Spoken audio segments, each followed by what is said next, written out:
Olá a todos e a todas, estamos aqui para mais um Papo 217. Hoje aqui a gente está com a equipe de sempre, Cezinha, E aí, galera? eu, Júlio, aí estamos com o Menino Sam, Boa noite, boa noite. a linda da Pamela Olá, tudo bem? e a mais maravilhosa de todas hoje. A convidada que eu amo ela, amo a família dela, todo mundo. Vamos lá aqui, ó, Suzane Jardim. A, Hello. a Suzane, que é historiadora pela USP, mestrando em Ciências Humanas e Sociais pela UFABC, pesquisadora em Criminologia e Relações Raciais, filha da dona do bar do Coco Verde e grande amante de karaokês, além de diademense, que é a maior qualidade que ela pode ter. Uma pessoa pode E ter. hater da família Charlie Brown. Voltou no bigode. Ah, Tem que tá contou a incluído aí. história. Os podres. Só pra, É né? verdade. Jurada de morte pela família Shelley Pela Brown, família real. Charlie Brown, mano. Mas como assim? Conta essa pequena história pra nós. Pelo Essa amor de pílula, Deus, essa pílula. como que você joga isso e não fala o resto? Não, foi uma bela fase da minha vida, que eu já tinha mais de 25 anos e me apaixonei por um cara que era muito fã do Chorão. Mas ele era nível que o Facebook dele era só frases do Chorão, sabe? Assim, um rolê. E aí eu tirava um sarro, tá ligado? Eu falei, mano, que porra é essa? Eu zoava. Aí um belo dia o Chorão morreu, a gente já tinha terminado. Eu nem falava mais com o cara. Ele veio no meu inbox. E aí, vagabunda, tá feliz agora? Mandar a família Charlie Brown te cobrar, tá ligado? Eu, Ué, mano? Caralho, velho, que aleatório. essa é a minha história. Beijo, Thiago. Saudades. Viu? Que aleatório, velho. Ué, mano? Mano do céu, velho. Acontece, gente, acontece. É tem isso, maluco gente. Não pra se tudo. relacione com ninguém da família Charlie Brown, que você Da pode ser família Charlie ameaçado. A não ser que Família você 013 é perigoso. A não ser que você seja da família Charlie Brown. Aí você pode se relacionar com É. outras pessoas da família Se Charlie Brown. relacionem entre si, família Charlie É. Brown. Isso. Acho que é o mais inteligente de se fazer. Ah. Suzane, quer se apresentar? Falar um pouquinho de você, o que você gosta, o que você não gosta, quem é você, quem não é. Fala aí pro pessoal que não te conhece. Bom, tem muita gente no mundo que não me conhece, mas enfim. Eu acho que você resumiu, é isso, né? Eu sou de Diadema, eu me mudei recentemente, na verdade, já estou com saudade dessas belas ruas calorosas, né? Agora eu tô aqui em São Paulo e tal, ainda não me achei, mas é isso, eu sou historiadora, eu atuo como professora, pesquisa, trabalho para audiovisual, eu sou aquela famosa desempregada que arranja bico, mas as pessoas, né, falam, empreendedora, freelancer, né? Que agora é um novo linguajar para você não dar na cara de que está meio lascada da vida. E é isso, eu atuo com esses casos e principalmente com questão carcerária, questão de drogas, pensar violência de Estado. É a minha atuação principal, a minha pesquisa atual do mestrado. Eu estou fazendo um trampo analisando os movimentos negros do passado, da década de 20 até mais ou menos a década de 60, para entender como é que esses movimentos pautavam a questão de cárcere e a questão do crime, para entender também, porque a minha tese, a minha hipótese é de que quando você é negro na sociedade brasileira, que é uma sociedade racista e punitiva, isso também molda o seu modo de lutar e o seu modo de agir como negro. Então eu tenho visto que, sei lá, esses movimentos negros do passado, eles eram muito conservadores, saca?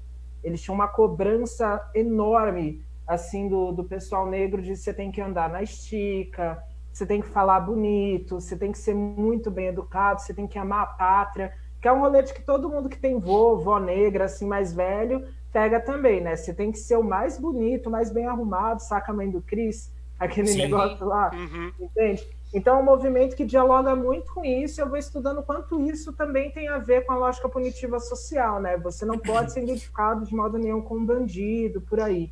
Então é essa aí, né? Gosto de Hermes e Renato, não é mesmo? Que é importante, não é mesmo? Tamo aí. Ótimo. Eu vou Gente, comer. antes de começar Vai as lá, perguntas para Suzane, eu tenho que falar uma coisa que eu esqueci. A gente está fazendo novamente, a gente vai falar de novo da rede coletiva de apoio. Hoje a gente vai fazer. A gente adorou fazer leilão e a gente vai fazer todas as terças-feiras agora. A gente Se Deus vai aguente. leiloar hoje. Tendo material, a gente vai Esse fazer livro leilão. aqui, deixa eu ver, dá para ver aqui, ó. Tá ótimo. Delírios Poéticos do TU. Para quem não conhece, o TU é o Adilson que trabalha no Coletivo 217, também é um colaborador. Então, o leilão de hoje é o livro, mais uma máscara da Rede Coletiva de Apoio, tá? Com o logo, é que eu não vou abrir aqui que tá esterilizada, mas com logo, bonitinha e tudo mais. Aí o lance mínimo é R$35. Vamos chegar aí nos 3 dígitos para virar pelo menos umas 3 cestas básicas, galera. Falou. Agora pode. Tá começando lá em cima. Isso é que eu tô adorando. Começou com Só colocar o lance aí no comentário que a gente vai vendo aqui. Depois a gente anuncia quem vai levar. Boa. A gente vai falando durante o programa, então para relembrar todo mundo, quem chegar depois também vai ficar sabendo. Não vai ser um negócio que a gente vai avisar agora e na patifaria. Não se preocupem. Suzane, você que é a nossa especialista aqui, estudiosa, mestranda. Você é quase a mestra desse rolê aqui. Quase o senhor Miyagi. Exato. Mestre Miyagi. Vamos falar um pouquinho aqui da situação carcerária do Brasil. E tipo, é uma das coisas que você manja e tem muita relação com esse problema de racismo estrutural que a gente vive. É onde o problema praticamente nasce. Não é praticamente, é literalmente. Então, obrigado. E se você tiver alguma coisa também, alguma informação sobre o Covid ou como está sendo tratado esse assunto dentro do sistema penitenciário brasileiro, tipo, dá um panorama pra gente aí sobre isso. Bom, vou falar um pouquinho de atualidade, né? O que está rolando. Sim. A gente, desde o início, quando se começou a falar de pandemia, quando se começou a pensar que esse poderia ser um problema no Brasil, todo mundo que trabalha com questão de cárcere foi avisar e foi atrás, porque algo deveria ser feito em relação ao sistema carcerário. Eu acho que não é novidade para ninguém que a gente tem uma malha carcerária hiperlotada, com condições indignas de vida, sabe? Eu acho que, tipo, real, animais não merecem estar na situação que os seres humanos estão ali, saca? Então, obviamente, uma doença contagiosa, ela teria uma potência não só de causar um desastre para as pessoas que estão lá, mas também para todas as comunidades, os trabalhadores envolvidos, né? Porque é o que a gente sempre fala. O cárcere, no Brasil e no mundo, ele, na real, é uma rede, né? Ele é uma rede que movimenta muito dinheiro, muitas pessoas. Hoje em dia, por exemplo, a gente tem várias cidades nos interiores que têm a sua economia intrinsecamente ligada à cadeia, sabe? Aquela cidadezinha pequenininha que monta uma cadeia enorme. Então, a gente tem uma rede real saindo disso. Então, Sim. Todo mundo que era do movimento, os militantes foram atrás, e aí se conseguiu sair uma portaria indicando que se fizesse o que fizeram em vários outros países, que era dar prisão domiciliar para a maioria das pessoas possíveis, aqueles que não cometeram crimes violentos, que estão lá por causa de crime de drogas, né, que é aquela famosa coisa do crime sem vítima, crime contra a saúde pública, sabe, aquela coisa. Sim, então, sim. o presidente não está atentando nem um pouco contra a saúde pública atualmente, não é mesmo? Mas o cara que fuma maconha, enfim. Exato. Pois então. Então, essa era a indicação. Por óbvio que vocês devem imaginar, esse tipo de indicação, ele sofreu uma série de resistências, não está rolando. Saíram algumas prisões domiciliares e cada uma que sai a gente comemora, porque o que aconteceu, na verdade, é uma falta de diálogo completa, uma falta de informação.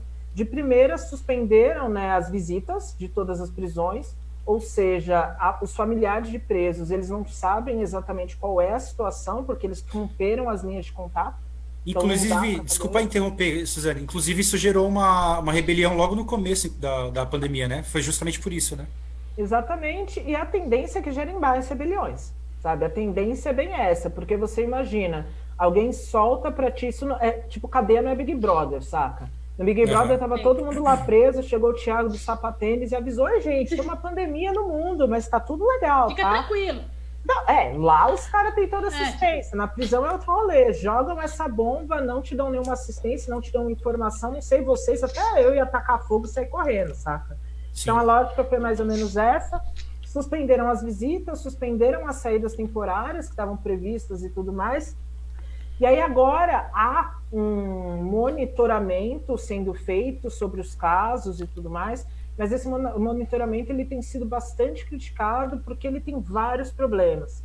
Eu até aproveito para quem é interessado no assunto, querer saber como é que está a pandemia no sistema carcerário, tem uma página no Instagram que é @infovírus.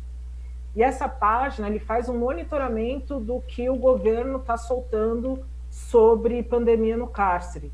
Então, Certo. por exemplo, num primeiro momento deram um número de pessoas infectadas que não contava os funcionários, por exemplo. Então, tipo, porra, bicho, aí é complicado, porque, né, os funcionários também estão lá, também são índice de risco, não é mesmo? Também tem contato com a galera. E são os funcionários que saem e voltam o tempo todo. Se tem alguém que pode transmitir, são exatamente os São os funcionários. funcionários? Exato, entende? Então, tem uma série de problemas, cada dado novo que sai, o Infovírus está trabalhando em cima, vendo relato, vendo tudo.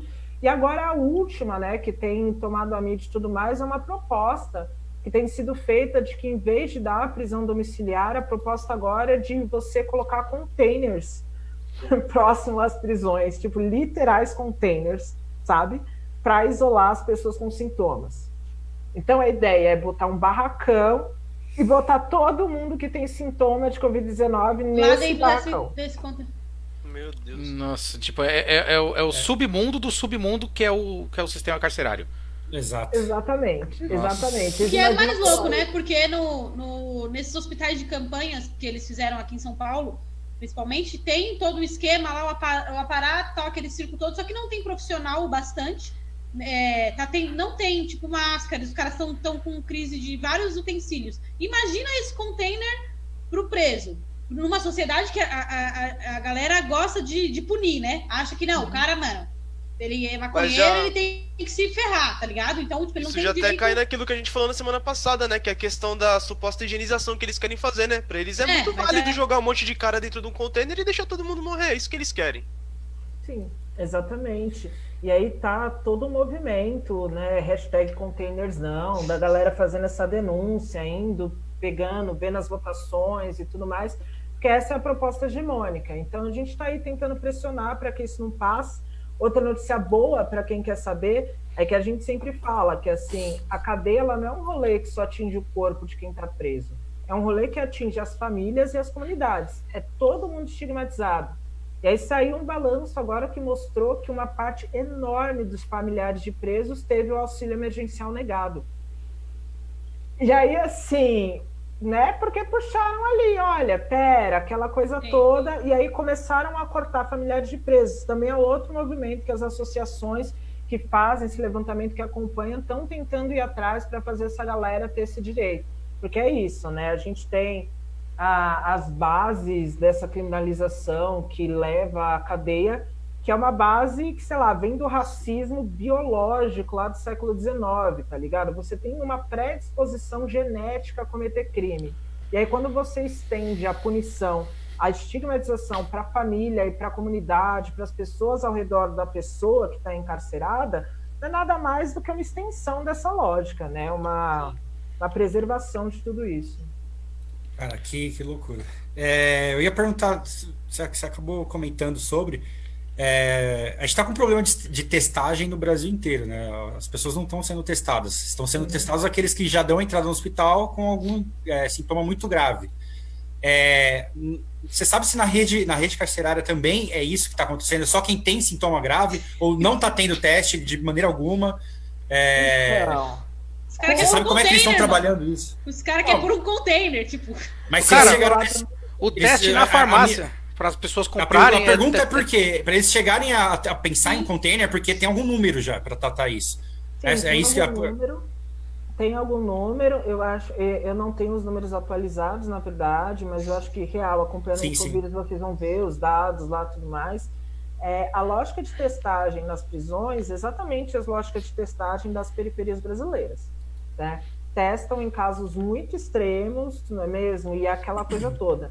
Mas o que a gente tem que entender aqui é que até muito recentemente a cadeia, ela, por exemplo, sei lá, em São Paulo, eu acho que a gente tem um hospital, né, que é o hospital prisional, voltado para as pessoas. Então, todas as pessoas que estão presas no estado todo, em tese, deveriam viajar para serem atendidas naquele hospital. Claro, né? Você sabe como é que acontece. E aí, na prática, o que a gente tem é que em várias unidades prisionais, pelo mais, sei lá, as pessoas estão com pneumonia, paracetamol. A pessoa está com sarna, paracetamol. A pessoa está com tuberculose? Paracetamol. Então, assim, né? As testagens não são confiáveis. Talvez os números que eles mas não. apresentem talvez não sejam confiáveis. Não, e é exatamente isso que o Infovírus faz, né? Ele pega os dados e ele fala, olha, então, esse dado não faz sentido, porque saiu uma malha de testes ali que deu isso, entende? Eles estão tentando fazer uma disputa mesmo, uma disputa de narrativa mesmo, para mostrar que, olha, o dado, ele também tem que... Assim, a construção de dados, ela também é política. O que se apresenta publicamente, vindo do sistema público, ele também é moldado, ele também tem interesses. Então, assim, né, mesmo que eu fale aqui, só quem está lá dentro vai saber como é essa coisa, porque, afinal de contas, nem as famílias estão podendo mais, né, fazer os movimentos, os pouquíssimos movimentos, né, tipo a pastoral carcerária, que costumavam entrar dentro da prisão, também estão agora com essa entrada proibida devido à pandemia. Então é muito complicado a gente realmente ter um panorama real do que está acontecendo, mas obviamente não está melhor que aqui fora, não. Sim, imagina. E além como você disse, né, além desses dados serem alterados, esses dados só mostrarem o que realmente quer ser mostrado, o que realmente interessa. Um exemplo bom é a gente ver agora o nosso novo, não sei se a gente já tem ministro, nosso novo ministro da Saúde agora tem o boletim da vida, né? A gente não sabe mais quem morreu. A gente sabe o número de pessoas recuperadas. Curadas. Maravilha. Então, e eu acho, assim, Suzane, é uma pergunta, mas é uma pergunta com uma afirmação. Esse tipo de informação, quando você passa para grande massa, socialmente a galera não está interessada, né? É meio que para um gueto, para um grupo de pessoas que tem familiares presos e tudo mais, né? É uma informação que quando você joga para geral, assim, tipo, o que você quer saber da vida do preso, sabe? Tipo, é aquela, como você disse, tá enraizado na gente a questão da punição, né? Então, o cara cometeu um erro, ele tem que ser execrado da sociedade e acabou. É como se direitos humanos, qualquer outra coisa que fosse pró a vida, né? Coisa de esquerdista. Tipo, sei lá, é coisa de louco, sei lá. Não é, acho que beira até o extremo do esquerdista, sabe? Aquele esquerdista que já levou o bandido para casa, sabe? Aquela coisa. Sim. Então, acho que são duas batalhas aí, né? Você conseguir o interesse porque se fosse isso que fosse de interesse social, talvez não seria tão ruim quanto é. Seria menos pior. Melhor não vai ser, nunca. Mas teria menos pior do que é, sabe? Mas eu acho que a gente precisaria arrumar um gancho de que isso gerasse um interesse social, sabe? Esse gancho se chamaria empatia. Mas aí outra coisa. Aí é esperar muito. Em outro gancho. Não, mas aí que tá, porque na real a existência da prisão como instituição, ela depende exatamente que todo o resto dos cidadãos entenda as pessoas que estão lá dentro como pessoas que podem morrer a qualquer momento. Sim. Entende? Tipo, desde a lógica, se você pensa, sei lá, é o que eu sempre falo, tem uma galera que naturaliza a cadeia, né? Tipo, Deus falou que se faça luz, que se faça Carandiru, depois Adão e Eva, sabe? Como se tivesse ali, tá na Bíblia, aquela coisa. E não, velho. Cadeia do jeito que a gente conhece é um bagulho muito novo para quem, né, estuda história e tudo mais. Tem menos de 300 anos nesses moldes. Sim. E ela vem exatamente numa época onde a gente está moldando, ou criando o mundo moderno, as democracias liberais e aquela coisa toda. Então, se você vai acabar com a escravidão, você precisa de outra política. De alguma coisa para sustentar, né? Esse liberalismo. Exato, aí, né? Outra política segregacionista. Exato. Não, alguém tem que trabalhar, mano. Tá ligado? E essa pessoa não pode ter um custo muito caro, senão eu não enriqueço. Essa é a base do capitalismo, né? Exato, que é outra falácia, porque tem uma galera que jura que tá preso, vai estar num hotel 5 estrelas, né? E ainda passam os dados dizendo que o custo de um preso é 2, 3 mil reais, 4 mil reais por mês, sendo que todo mundo que trabalha com a questão ou é familiar de preso sabe que são os familiares, que tem que dar o jumbo, que tem que garantir tudo. Então, porra, se a família gasta toda a renda delas para sustentar o preço que está lá dentro, de onde está vindo esse dinheiro? Onde tá vindo? Esse número está sendo preenchido em algum lugar. Exato, não é no preso. Se não tem médico, se não tem remédio. Então, aí é que tá. Essa informação as pessoas não sabem. Porque daí o que você vê de gente falando, né, mas a gente que banca os presos, a comida dos caras, a maioria das cadeias é terceirizada, sabe? Tem um monte de coisas que as pessoas não estão sabendo. O jumbo, as pessoas acham que é uma coisa a mais que você tá dando. Pro cara poder fazer. Então, eu vou mais além. Tipo, as pessoas não querem saber. entendeu? Elas não Realmente, buscam. não querem saber. Ela pega um negócio pra si e foda-se. Essa é a verdade e isso tá acontecendo em vários locais da. Ah, tipo aquela bolsa. A bolsa preso, que inventaram aí uma época aí. Ah, que o preso ganha. Saudade de Bolsa Presa. Isso. Como é que é? Auxílio presidiário. Isso, os caras falaram, o cara ganha R$2.000 de auxílio penitenciário. Eu falei, quanto você ganha por mês de salário? Cara, 1.500. Eu falei, então por que você não vai ser preso e ganhar mais? Melhor negócio. É mais negócio, caralho. Caralho, velho. Por que você não comete um crime, vai preso e ganha R$2.000 pra sua família? É mais do que Para seu de salário. chorar, filha da puta. Aí o cara travou, tipo, não, velho, isso não é assim, isso não funciona desse jeito, entendeu? Então, e eu acho que é exatamente isso. A gente tem que entender o surgimento de prisão como formação da modernidade, como projeto político e como criação mesmo de uma massa que é matável. E é o que eu sempre falo. Eu acho que o mais importante de prestar atenção nessa questão prisional, a gente que é crítico ao sistema, que fala mal do governo e tudo mais, é entender que se quiserem, amanhã a gente é criminalizado passo a passo.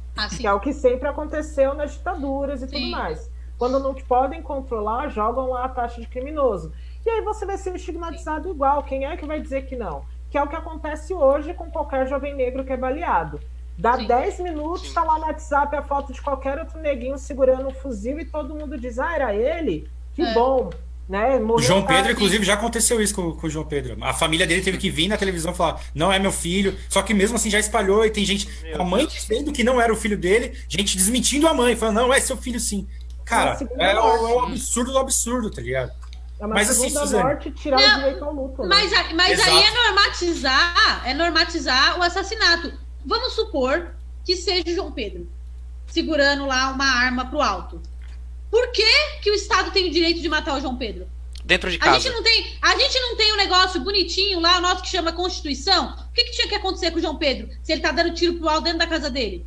Ser julgado, passar por todo aquele trâmite que no papel é a coisa mais linda do mundo. O que acontece com o João Pedro? A gente tem um governador no Rio de Janeiro que falou, não, a gente vai mirar na cabecinha e atirar. Sabe? Então, e aí tem gente que acha, não, beleza, mano, o cara é traficante. Tipo assim, foi essa construção que a Suzana tá falando de sociedade e tudo mais, ela faz com que o pobre vire inimigo do pobre. E aí você cria, tipo, cria-se um medo essa guerra contra as drogas é uma coisa, inclusive um adendo, eu queria parabenizar as drogas que continuam ganhando aí essa guerra mais um ano, parabéns. Invicta, queria dizer parabéns, drogas, vocês são demais. E aí é um bagulho muito louco, porque você cria um ódio, e aí o cara da própria comunidade, ele odeia as pessoas que dividem com ele a comunidade, com medo de levar o filho dele pra criminalidade, pro tráfico, pra um monte de coisa. Só que realmente quem mantém esse sistema em pé e vivo não é julgado, né? Eu só falei tudo isso só pra dizer que o Estado não tem que matar ninguém. Independente do que o cara fez, ele tem que ser julgado, tá ligado? Exato, até porque favela não tem fábrica de fuzil, né, gente? Aquele fuzil russo vem como? De bicicleta? O cara traz de cavalo pra cá? Então, Suzane, linkando com isso, inclusive eu até comentei que a gente deveria ter mais empatia, mas uma das plataformas do atual governo para vencer as eleições foi justamente a falácia do bandido bom é bandido morto. Muita gente abraçou essa conversa, inclusive dentro das periferias. Bolsonaro teve ampla vitória dentro das periferias de pessoas que apoiam esse discurso do bandido morto e que as pessoas não têm que ter reabilitação, elas têm que ir para a cadeia e já era, acabar. Assim, eu queria ter uma noção de como isso chega para dentro das cadeias, para dentro pro presidiário, como é que eles recebem essa informação de que a grande sociedade hoje quer mais que eles morram mesmo e que eles não têm que recuperar, eles não têm nem que sair de lá de dentro. Existe essa conversa, é passado para o presidiário essa ideia de que existe hoje um presidente que ganhou com essa plataforma ou não? Cara, se você soubesse o tanto de gente presa que apoia o presidente, você não ia ficar louco. Sério, você não tem noção, porque o que a gente está vendo, e eu acho que é sobre isso também que a gente fala sempre sobre cárcere, é que a lógica carcerária, a lógica de punição, é uma lógica promotora de performances violentas, certo? Então a gente está falando de uma galera maioria absoluta são homens, héteros, aquela coisa que vem das camadas mais baixas, e que eles realmente incorporam uma performance de violência. Eu acho que é muito importante a gente ser realista quando a gente vai falar sobre esse tipo de papo. Porque muitas vezes eu vou trocar uma ideia, a galera acha que eu estou vivendo em Nárnia, que eu acho que a sociedade é pônei. Cara, não é pônei. Inclusive, exatamente por não ser pônei, que o pobre, que o periférico, que ele apoia bandido bom e bandido morto. Porque é na periferia que mais se sente a violência. Saca? Sim. A galera de classe média alta, a galera milionária, eles têm seguranças, eles têm alarme, eles têm tudo, saca? No máximo, assim, quando acontece um caso com eles, toma a mídia inteira. Todo mundo vai se comover. Quem é que, sei lá, se roubam o telefone, é o salário do mês inteiro? É o pobre, velho. Então, obviamente, ele vai ter mais ódio de quem é ladrão. Obviamente, ele vai ter mais ódio, entendeu? E assim por diante. Quem é que mais apanha com violência doméstica e tudo mais? É a mulher pobre. Porque, né, enfim, vocês sabem como é essa questão. Sim. Então, assim, essas performances violentas que vêm muitas vezes com uma falta de formação política de base, e aí eu acho que eu falo aqui por todos, porque eu não sei quantos vocês aprenderam política na escola pública. Aquela não coisa. Teve isso. Ninguém aprende. Nossa geografia, que era para fazer geopolítica, ficava tirando foto de nós, tá ligado? Assim, né? Nada contra, tem umas fotos maneiras. Entretanto, porém, todavia. A camiseta do candidato. Entretanto, porém, todavia. Então, assim, se você soubesse o quanto, fora que assim. Há interesse de Estado em manter o ódio dentro da pessoa, entre o indivíduo. Porque é aquilo, se você tem ódio do fulano que está na favela e vende droga, você não vai parar para perceber o quanto o prefeito, o governador, o presidente, os empresários e quantas pessoas do transporte, blá, blá, blá, eles também estão envolvidos no esquema. Sim. Então há interesses em torno disso, saca? Então, assim, toda essa narrativa de governo conservador, de que aí eu sou contra o crime organizado, desconfiem. Porque não, vocês sabem, né? Afinal de contas, milícia, que eu saiba, também tá no Código Penal, não é mesmo? Aquela coisa. Também é uma forma de organizar o crime.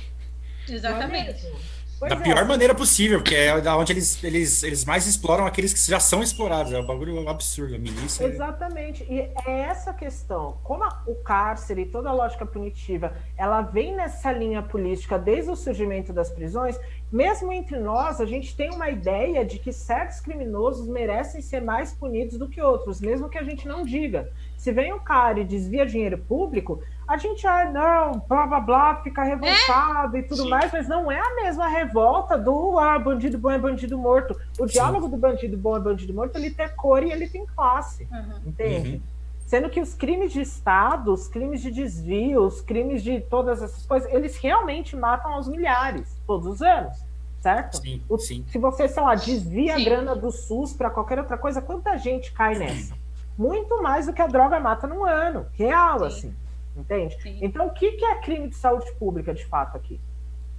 Exatamente. É isso que a Suzane falou do ódio. Existe um interesse, né, do governo no ódio, porque, primeiro, o ódio ganha eleição, porque se você precisa de um inimigo para você montar uma guerra. Não existe... Imagina todo mundo em paz, todo mundo se amando. A gente precisa ter uma coisa para o cara me salvar. Então, eu vou votar nesse cara porque ele vai me tirar disso. E... Esse lance que você falou do bandido, ele tem cor, ele tem jeito e tudo mais, isso é uma construção que a mídia fez, né? Porque você pega todos os filmes, os mais antigos, né? Agora eles estão até colocando uns bandidos brancos também. Mas se você pega uns filmes mais antigos, tipo, o cara que abusa da menina, o cara mal, o cara malandro e tudo mais, ele é negro. Na 13ª emenda, eles falam sobre isso, inclusive como tem um ator americano famosíssimo da década de 30, que ele foi o primeiro caso de blackface, né? Que o cara ele pintava o rosto dele de preto para poder fazer o papel do cara mal. Inclusive, isso foi uma burro também, né? Que é aquele estereótipo do cara que adorava melancia. O tio Ben. Isso é uma construção muito antiga. A 13ª emenda, pra mim, é um filme que tinha que passar nas escolas, assim...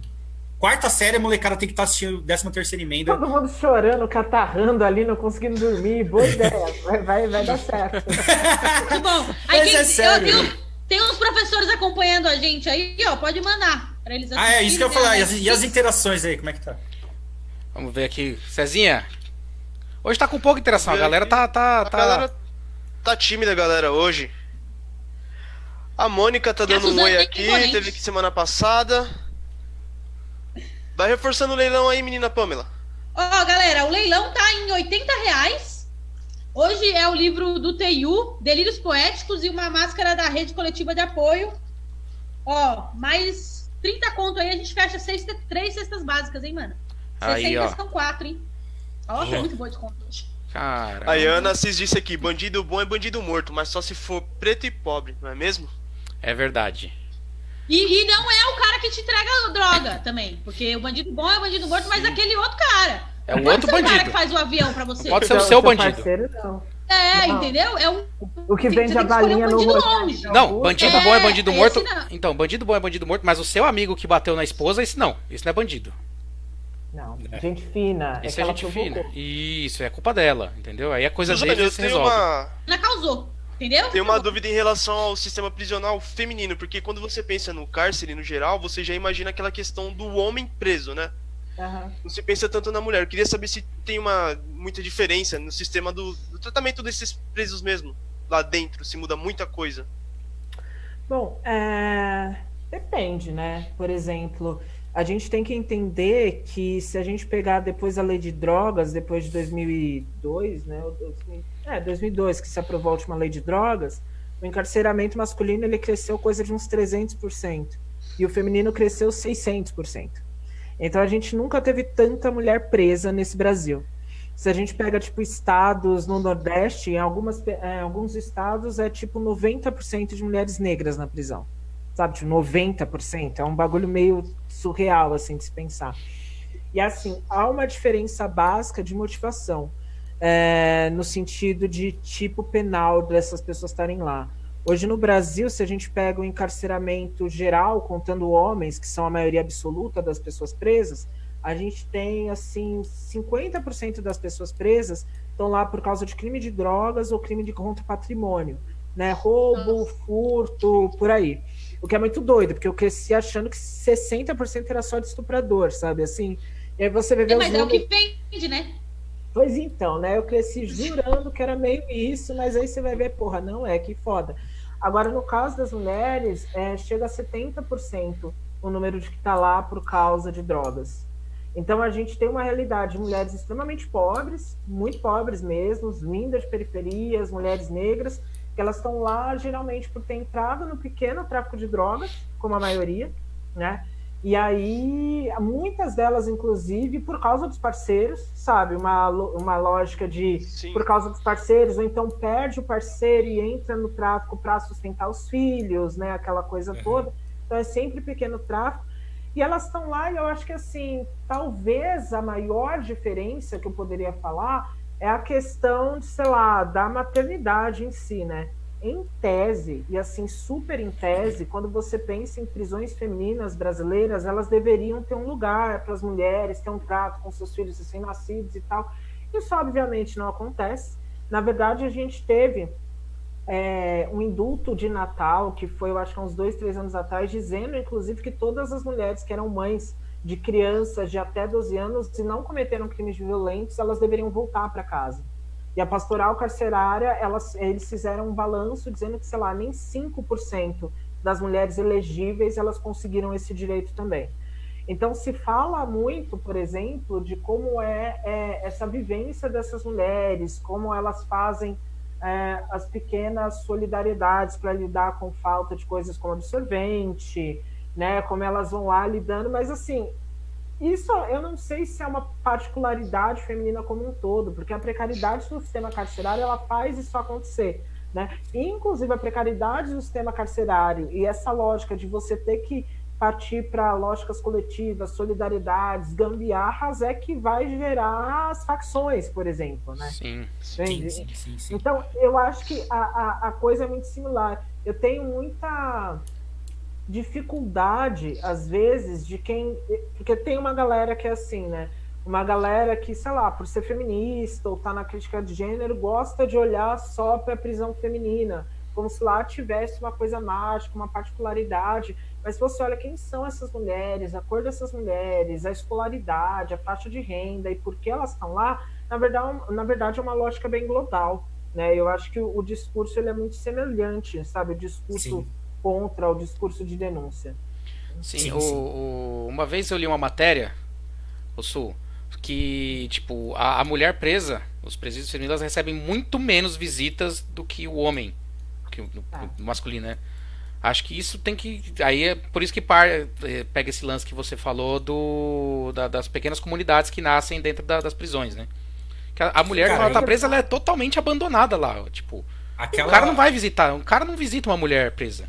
O cara abandona, Aquela matéria do né? Fantástico, Exatamente. aquela matéria do Fantástico em que o Drauzio Varela foi massacrado porque deu um abraço numa mulher trans, porque a mulher falou que não recebia visitas há 8 anos, alguma coisa assim. E aí depois foram descobrir que ela tinha. Enfim, falaram do crime dela. Hediondo, O tudo. Drauzio Varela não tem nada a ver com isso, ele não estava lá para julgar, ele fez o que ele tinha que fazer. Fala do Drauzio Varela. Mano, Não, enfim. inclusive, Mas é uma dá esse regra panorama. geral. Se a mulher não recebe, imagina os trans e as trans dentro das cadeias, cara. Deve ser uma coisa ainda pior, tá ligado? Porque elas devem sofrer tanto dentro, fora não recebem as visitas, e dentro, então ela deve sofrer o tempo todo, tá ligado? Eu não sei como que é isso, se tem algum cuidado especial, eu acho que não tem, provavelmente. Você já me desanimou total. Eu achei que você ia me trazer alguma boa notícia, falar, não, Amigo, tal coisa tá funcionando dentro da cadeia, e eu já percebi que nada tá funcionando. Cara, a única coisa que funciona dentro da Mas cadeia. não tem nenhum cuidado especial com relação a elas, porque assim, existem mulheres trans precisam de medicamentos especiais por causa da transformação Hormônio, do corpo, do corpo e tudo mais. Então isso também provavelmente não tem, né? Não existe esse cuidado especial, né? Não, Eu gosto muito do mundo que você imagina. Gosto muito. Oi? Sam, eu queria morar dentro da sua Gosto cabeça. muito do mundo que o Sam imagina. Eu gosto muito. Eu queria É morar no bonito, seu né? mundo, cara.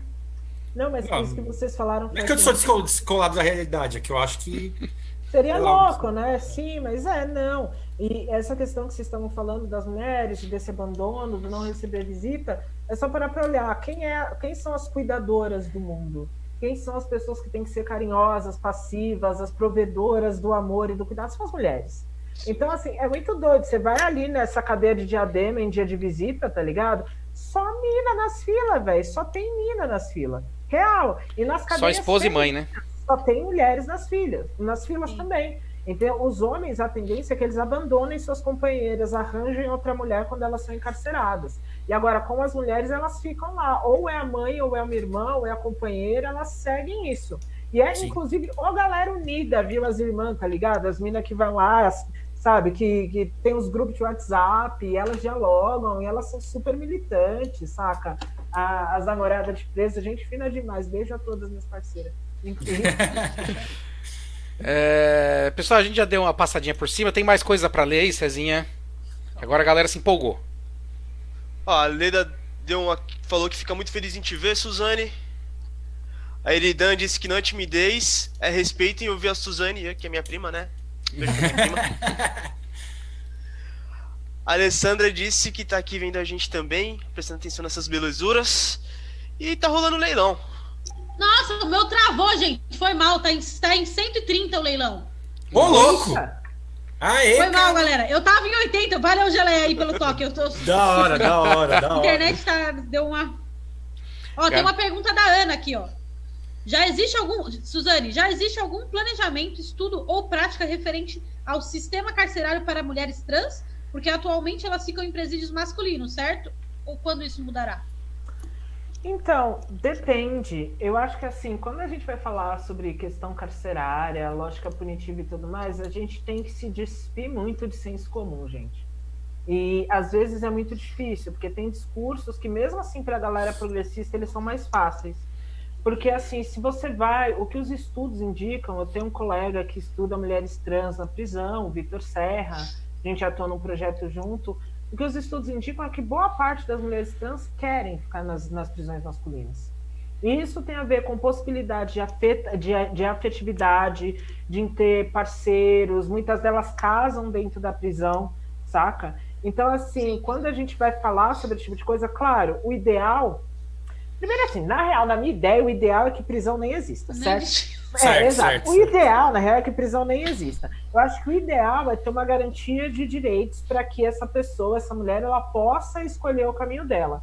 Há muitas mulheres trans que relatam que se sentem mais seguras, né, numa cadeia masculina do que numa cadeia feminina, porque tem toda uma questão de sociabilidade, de crescimento, de cultura de rua e assim por diante. Então, eu acho que, assim, tudo que é impositivo, quando você vai falar de lógica carcerária e de lógica punitiva, é muito complicado.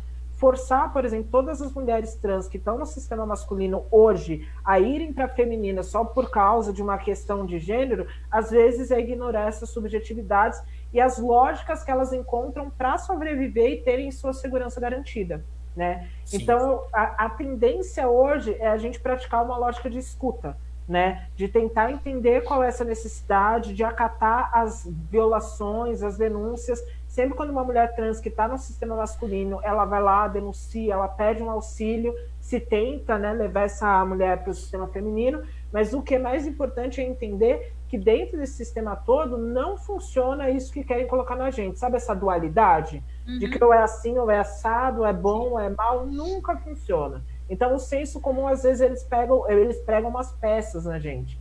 Quando eu comecei nessa, eu tinha uma cabeça, hoje eu vou ver as lances e eu, caralho, é outras fitas, muito doido. Porque o ser humano é complexo, né, gente? Muito. Não, teve até uma discussão, eu acho que vocês lembram, recente, que era uma portaria que o Bolsonaro tinha vetado, que dizia que toda denúncia de violência doméstica tinha que ir direto para a polícia, que os hospitais eles tinham que denunciar. Sim, e eles tinham que denunciar. Exato, e assim, eu vi a galera no meu Facebook puto, ai, nossa, esse governo assassino, que absurdo. Só que, na real, essa recomendação de veto a essa medida era uma recomendação que vinha da galera progressista dos direitos humanos que cuidava de violência doméstica. Porque eles viam que, muitas vezes, os arranjos, né, dos casais e tudo mais, se a mulher sabia que o cara ia ser preso, ela tinha uma tendência de não denunciar ou de não procurar. Ou de retirar a denúncia, né? Exato. Então, assim, muitas das mulheres, elas iam no hospital e aí, tipo, sei lá, elas tentavam resolver ou por causa dos filhos ou por questões financeiras e tudo mais. É todo um universo, né? Não é? Exato. Então, se há uma obrigatoriedade do hospital passar aquilo para a polícia, entende? Essa mulher, a tendência é que ela não vá no hospital. Ela não vai nem se cuidar. Você vai piorar. Suzana, eu vou te fazer uma pergunta que eu acho que é uma dúvida que paira o senso comum, assim. Quando a gente pensa em uma sociedade sem cárcere, em toda essa movimentação anti-cárcere, o que aconteceria? Vamos supor que acordamos no mundo sem cárcere hoje. Mundo lindo. O que aconteceria com uma Suzane von Richthofen, ou com um estuprador, com uma pessoa que cometeu um tipo de crime que eu acho que hediondo, né? Porque eu acho que quando a sociedade pausa a discussão, não quer saber sobre anticárcere, porque eles são apegados nesse tipo de crime, sabe? Então eles acham que nem você disse quando você era criança, que você acreditava que todo mundo era estuprador. Eu acho que o senso comum acredita nisso. Fala, mas você vai querer ficar defendendo estuprador? Você é assassino? Como que funcionaria um crime hediondo desse dentro de uma sociedade sem cárcere ou uma outra alternativa? Um sistema diferente, né? Não, e eu vou mais além ainda. Na pergunta da Pan, é porque assim, não é só o crime hediondo de Suzana Richthofen, gente que matou o pai por loucura. É político, o político que roubou. O cara precisa ir preso, entendeu? Sim. Porque tem que existir um sistema carcerário e ele deveria ser igual pra todo mundo, né? Tipo. Ninguém devia ser acima da lei, né? Então, a questão principal de quem fala de uma sociedade anticárcere, a gente, na verdade, está falando de uma mudança social de base. Ninguém acha que com a sociedade capitalista, com esse nível de violência heteropatriarcal que a gente tem agora, a gente pode simplesmente abrir mão de tudo e tudo bem. Porque a gente vive numa cultura de violência. A gente vive numa cultura de falta de diálogo, de punição, uma cultura de seja lá o que vocês queiram colocar aí como coisa ruim, porque é. A lógica de quem fala que é anticárcere é mostrar, inclusive, como grande parte dessas lógicas que causam a violência, elas têm uma base punitiva. Eu sempre dou o exemplo da violência contra a mulher. Se você para pensar, o que é um cara, um marido que vai lá e bate na esposa? Ele está punindo a mulher. E por que ele está punindo a mulher?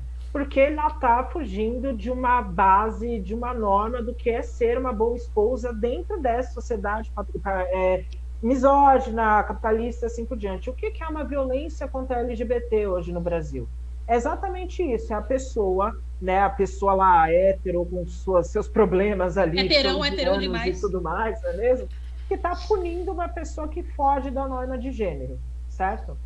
Certo. A Angela Davis, ela fala isso no livro As Prisões São Obsoletas. Cada capítulo ela tenta mostrar como a lógica da prisão, ela cria divisões que permitem mais violência em vez de reprimir a violência.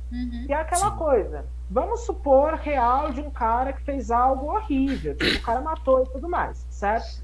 Se você pega e coloca ele na cadeia de hoje, me fala em real, qual é a chance do cara sair de lá? Porque uma hora ele tem que sair, a gente não tem pena de morte, certo? Só os Estados Unidos têm pena de morte em lugares muito pequenos, né? Em alguns estados, e maior galera tentando fazer isso acabar, porque não é legal, ok, gente? Certo? Ele vai ter que sair de lá. Qual é a chance de um lugar onde ele vai ser torturado sistematicamente, que ele vai correr o risco de morrer de sarna, sabe? Esse tipo de coisa. E que depois dele sair de lá, todo mundo na sociedade vai achar ele um merda. Ninguém vai olhar mais para ele nos olhos, aquela coisa. Qual é a chance dele sair de lá valorizando a vida? Em algum nível? 0. Não vai sair, né? De lá. Não vai.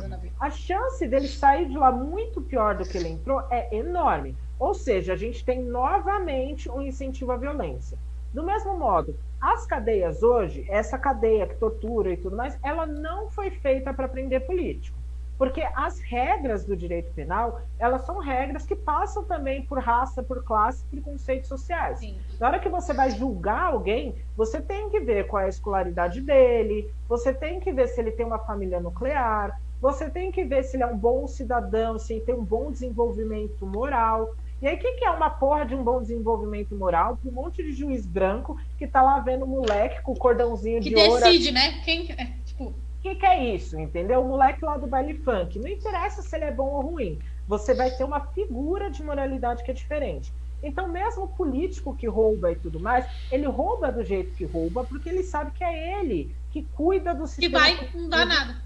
Desse jeito. E ele sabe que ele pode roubar à torta e à direita, que amanhã ele pode colocar outro caso de Suzane von Richthofen na TV 1000 vezes, sabe? Aquele caso que vai passar 5 da manhã no Jornal da Manhã, Sim. vai passar na hora do almoço, vai passar à tarde, vai passar à noite, e as pessoas vão ficar com raiva daquele sujeito, vão pedir a prisão daquele sujeito, e o crime da corrupção, no máximo, ele vai pegar ali a prisão dele domiciliar, bonitinha e tudo mais, e melhor, ele preso, inclusive, o dinheiro continua roubado, certo? E eu acho que esse é o grande ponto.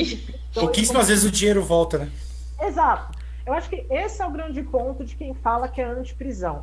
Porque Sim. a prisão é como se ela fosse uma resposta fácil a um monte de problema complexo. Você pega, por e não é, né? Sabe, tipo, não dá pra gente dizer que estupro, roubo de dinheiro público, sei lá, furto de celular, todas essas coisas acontecem pelo mesmo motivo. Dá? Não Sim. dá, certo? Não. Então, por que a gente trata todas igual? Por que a gente vai resolver todas botando as coisas na cadeia?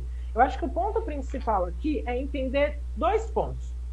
Quando a pessoa fala de fim de cárcere, o que a gente está querendo falar? Que a gente quer que a cadeia pare de existir como um tampa-buraco de problema social. A gente tem graves problemas sociais e econômicos, de misoginia, de racismo, que são os promotores da violência que a gente tem hoje.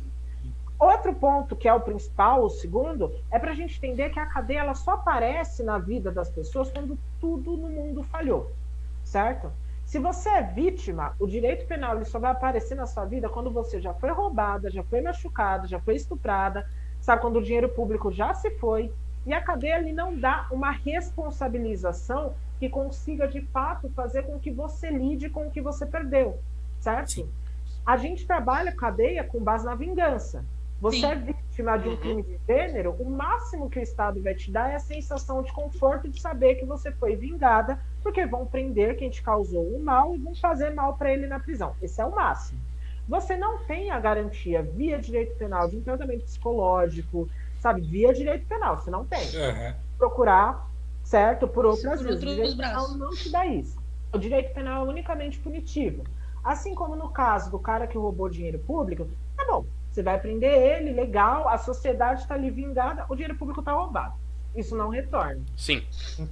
A lógica exatamente é como você, em vez de punir o cara, nesse sentido restrito de punição, de todo mundo falar, se fudeu, você responsabiliza esse cara para fazer ele retornar o mal que ele trouxe à sociedade. Sim, sim, sim. Eu acho que é essa a lógica principal. Faltando sempre no realismo. Pensar quem são as pessoas atingidas pelas lógicas de violência. Por que que a violência acontece? Entendendo que os seres humanos, eles não são duais. Não existe gente que nasce mal. Isso não existe. Certo? Isso não existe, isso é bizarro, não tem prova de que tem gente que nasce má. Sabe? Tem gente que é psicopata de nascença. Isso não tem, entende? Então a lógica é realmente a gente partir de melhoria na base do que causa a violência. Porque é muito fácil, por exemplo, o governo que a gente tem atualmente proibir o debate de gênero em escolas, dizer que o debate de gênero é ideológico, aquela coisa, enquanto, sei lá, vai aumentar a pena de feminicídio. Pau no seu cu, entendeu? Porque a gente vai ter um... Não fecha, né? Não fecha, não faz sentido.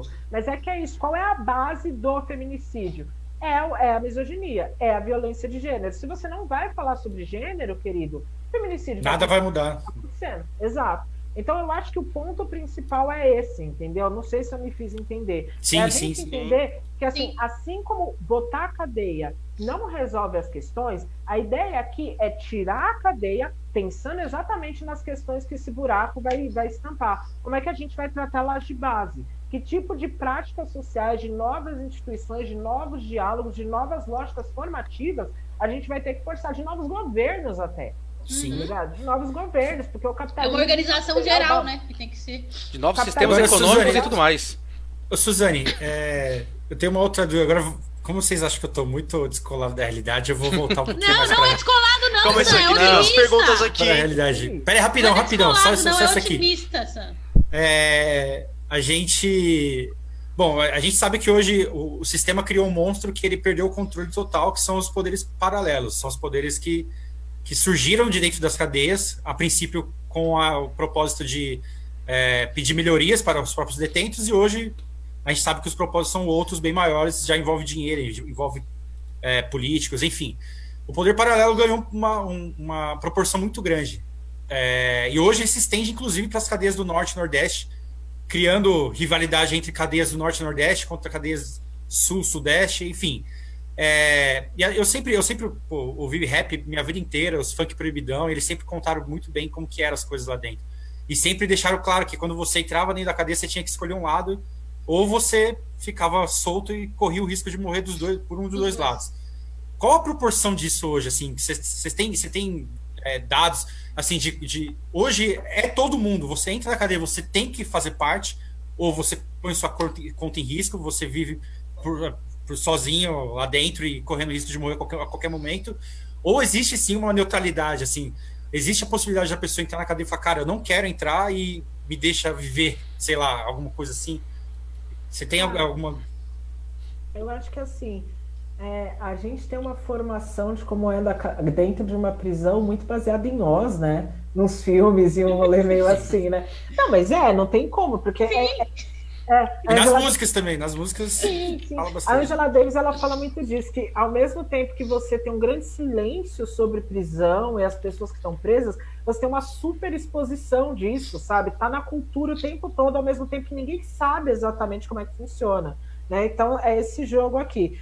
Então, assim, esse rolê de proteção de facção, às vezes é muito mais sutil do que se imagina, né? Porque tem muitas pessoas que vão passar 1 ano, 2 anos dentro da cadeia, entendeu? Então, os sistemas de proteção e de trocas, eles são muito mais sutis. Às vezes você ganha proteção dando um cigarro e você entra e sai, e é isso, entende? Não você não se sente obrigado a sair de lá já fazendo parte da facção, é isso? Né? Então depende muito, entendeu? Depende muito, depende de por que você tá lá, de onde você vem, de que comunidade, porque boa parte, inclusive, das pessoas, principalmente quem tá na cadeia por crimes de droga e alguns tipos de furto e tudo mais, ele já tem um diálogo com as facções em suas comunidades, porque, né, quem é de periferia sabe, toda a periferia, sim. toda a favela é dominada ou por uma milícia ou por uma facção, né? Depende muito.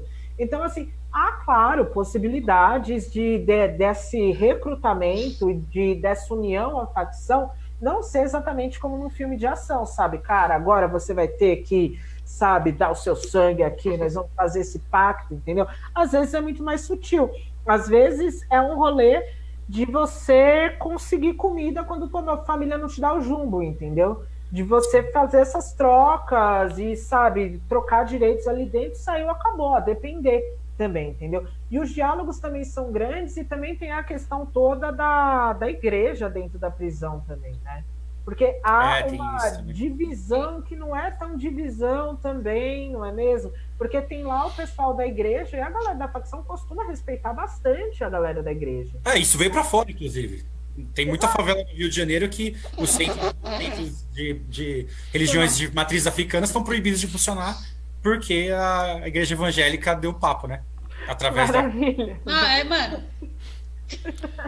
Ai, menina Pan. Pra que ver filme, né? Pra quê? Sim, mano.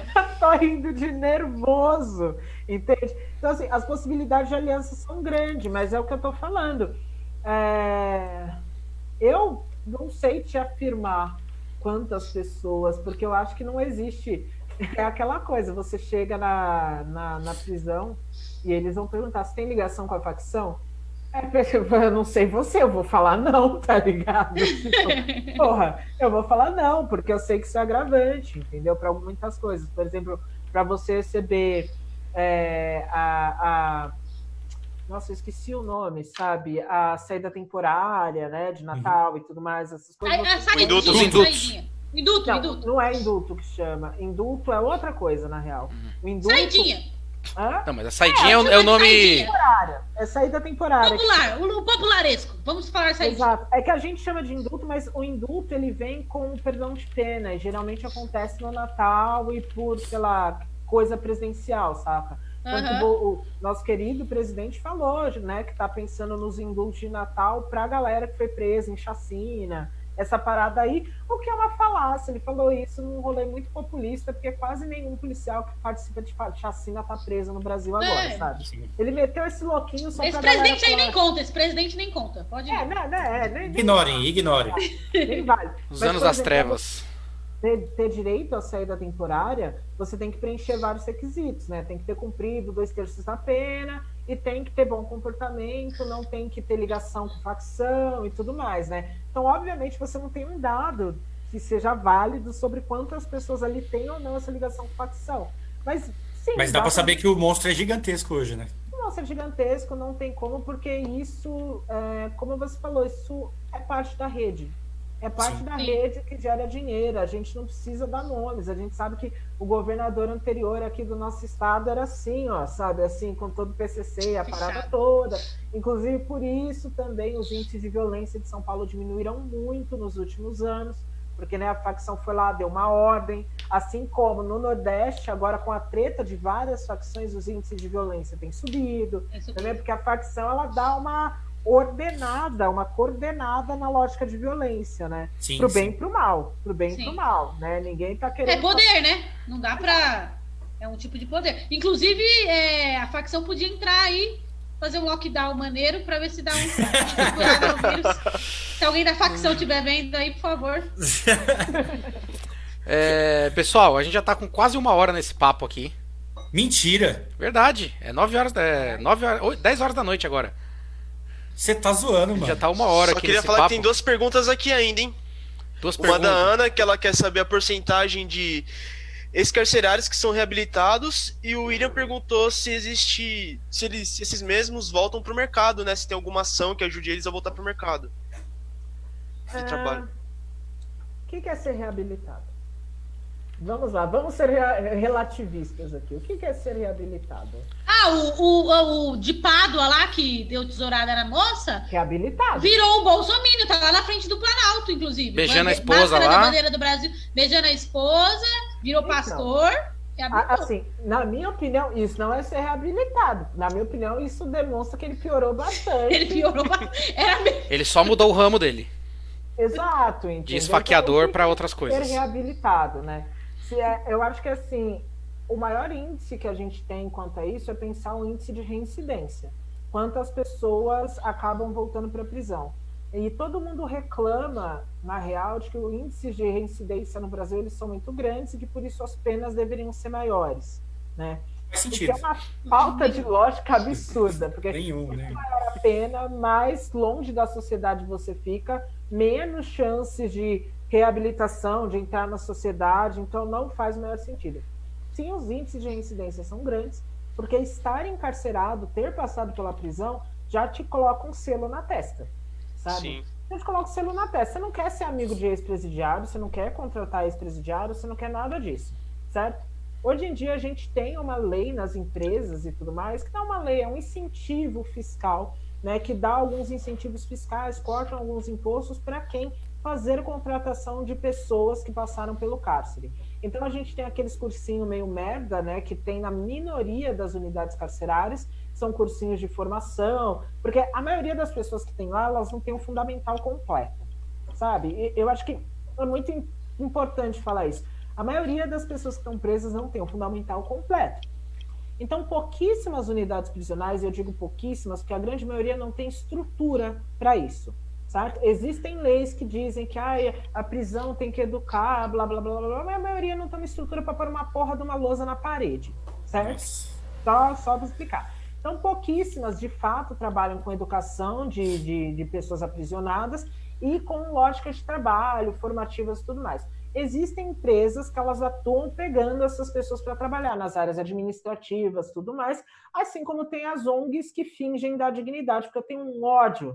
Gente, vou abrir meu coração para vocês. Solta a voz. Ódio dessa galera que pega o cara preso, fudido, ensina ele a fazer fuxico, bota ele para fazer fuxico 12 horas por dia numa porra de uma ONG para ganhar, sei lá, R$5 o dia, e aí depois bota no Fantástico, que bonito, tá fazendo um trabalho digno. Não tá fazendo um trabalho de fome, querido. Nada. Ele tem consciência de que se ele voltar para a rua e cometer crime de novo, ele vai faturar 10, 15, 20 vezes mais do que ele vai ganhar fazendo artesanato com garrafa PET. Isso não é exatamente dignidade, certo? Você está rebaixando as possibilidades do cara, porque afinal de contas, se você foi preso, ninguém te matou e eu não estou te amarrando num poste, te julgando, então você tem que calar a boca e aceitar o que eu vou te dar, certo? A lógica social é meio essa. Então, o cara é punido para sempre, né? Que volta na punitiva que você estava falando. Exato, e aí fica nisso e a lógica de aumento de violência e de exposição e de fragilidade social só está aí, né? Então, assim, em tese a gente tem sim esses programas. Tem algumas, geralmente essas multinacionais, blá, blá, blá, elas assinam, aí pegam e aí tem uma redução de imposto, tudo mais. Atinge uma parte bem pequena das pessoas que estão encarceradas, assim como as lógicas educacionais, que são muito baseadas no básico do básico, e muitas vezes são os próprios presos que são os professores. Sabe, o preso que sabe ler, ele é colocado como professor e aí dá o Fundamental 1 e 2 para aqueles que não sabem nada de leitura. Então, assim, a lógica é mais ou menos essa. Cara, ainda hoje, assim, as duas últimas empresas que eu trabalhei me pediram atestado de antecedente criminal. Eu acho uma loucura isso, assim, porque... Cara, e se eu saí da cadeia, estudei, fiz uma faculdade, se eu tiver um antecedente, não vai adiantar nada? Isso não faz sentido, tá ligado? Não. Eu acho que tinha que ser proibido ficar pedindo atestado de antecedente criminal, cara. Não sei, bom, enfim, eu tô no mundo de hoje, então deixa pra lá. Não, mas... Não. O mundo não é tão legal assim. Não, e que é uma merda, né? Porque a população na cadeia, ela só aumenta. Desde que inventaram a cadeia só cresce. Gente, tá todo mundo travado. Eu tô travada? Não. A cadeia só cresce. Agora tá. Agora travou. A cadeia cresce, a nossa sensação de insegurança cresce ainda mais. Gente, tô entendendo nada. Falei. Agora está ok, Tá ok, voltou. Posso falar? Pode. Fica à vontade. Você que manda. Será que todo mundo lá fora ouviu? Vou falar de novo. Não, o que eu ia falar aqui. As pessoas estão assistindo. Eu tô falando que, assim, desde que criaram a cadeia, o número de cadeias e a população carcerária, ela só cresce. Só que esse crescimento deveria crescer pra gente a sensação de segurança, teoricamente, né? E não, quanto mais a cadeia cresce, mais a gente se sente inseguro, mais as pessoas trancam as portas, põem grade e põem não sei o que lá, sabe? Então, é outra conta que não fecha, não faz sentido, né?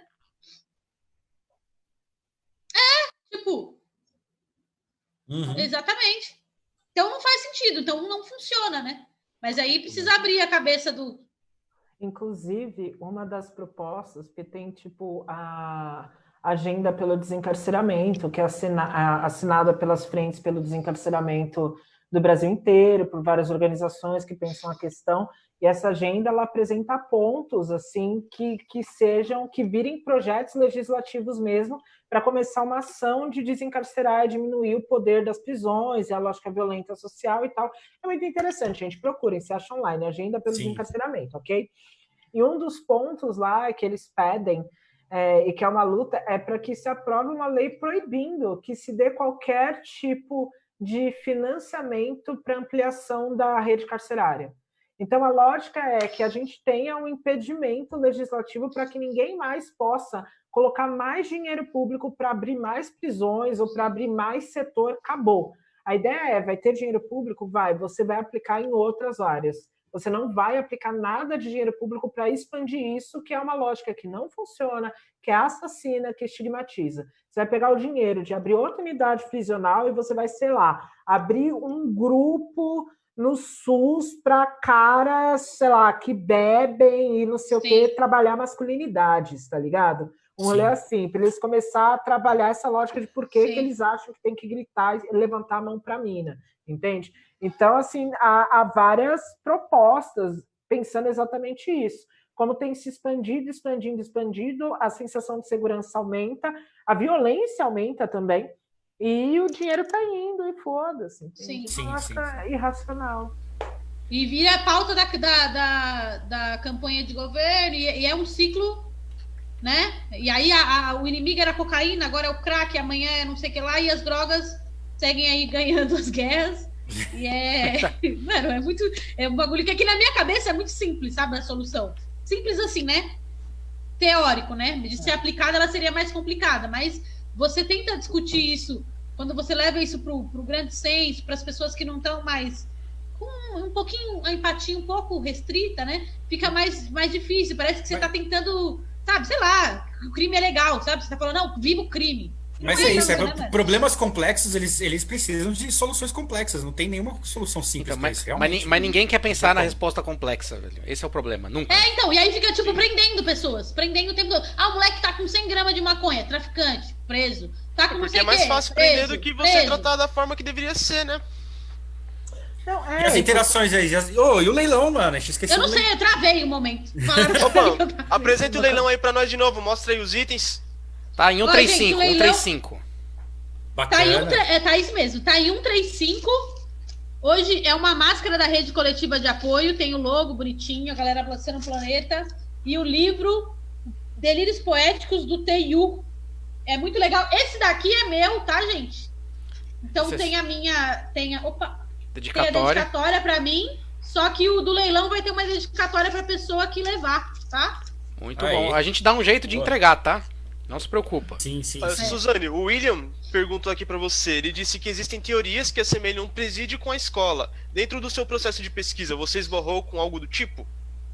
Na real, é o Foucault. Não, teorias, é o Foucault, gente. Prazer, Foucault. Então, a lógica do Foucault... Ai, que legal, vou falar de Foucault numa live. É muito ápice da intelectualidade. Alguém jogar, fala de Foucault aí. Eu, caralho, veio sua cabeça mesmo, velho. Mãe, aí, ó. Então, a alegria da pessoa é demais. Seu pai acabou de entrar, Suzane. Sério? Papai, vou explicar Foucault para você, tá bom, querido? Okay? Então, a lógica Foucaultiana é uma lógica que vai pensar como a gente criou como o Foucault entende, por exemplo, sei lá, marxismo. Marxismo entende que o poder ele vem da economia, do Estado capitalista que pratica o poder na vertical, né? Os capitalistas praticando o poder contra os trabalhadores, contra o proletariado, aquela coisa toda. Para o Foucault, não. Para o Foucault, o poder ele está na sociedade, assim, jogado, e ele está exposto de várias formas. Inclusive, o poder ele monta saberes e instituições. Então, ele vai apontar como há uma série de saberes que justificaram poderes e dominações. Então, ele vai falar, por exemplo, como o saber médico criou discursos e criou instituições que também serviram à dominação. E aí que ele vai falar da psiquiatria, de como você cria uma instituição total, né, para prender aquelas pessoas que fogem da norma do que é ser normal, elas são pintadas, estigmatizadas como loucas e elas ficam lá. E aí você vai criando uma série de instituições, como a cadeia, como, sei lá, as normas de gênero, né? O que é, sei lá, o ser a dona de casa, bela, recatada do lar. Para a lógica Foucaultiana, também é uma prisão dentro do gênero. Você tem que ficar naquela instituição, sendo essa mulher, tudo mais, e se você pode daquilo, você é punida de acordo com isso.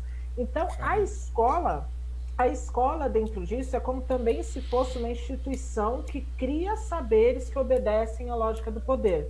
Então, a escola, por exemplo, seria uma instituição que ela se assemelha com essas outras instituições, a prisão, a instituição psiquiátrica, porque ela te coloca lá para fazer você ser formado dentro de uma lógica que te domestique, certo? Então você vai entrar na escola para aprender quais os saberes do poder, quais os métodos de ação desse poder, como você deve agir para manter sua vida diante do poder, certo?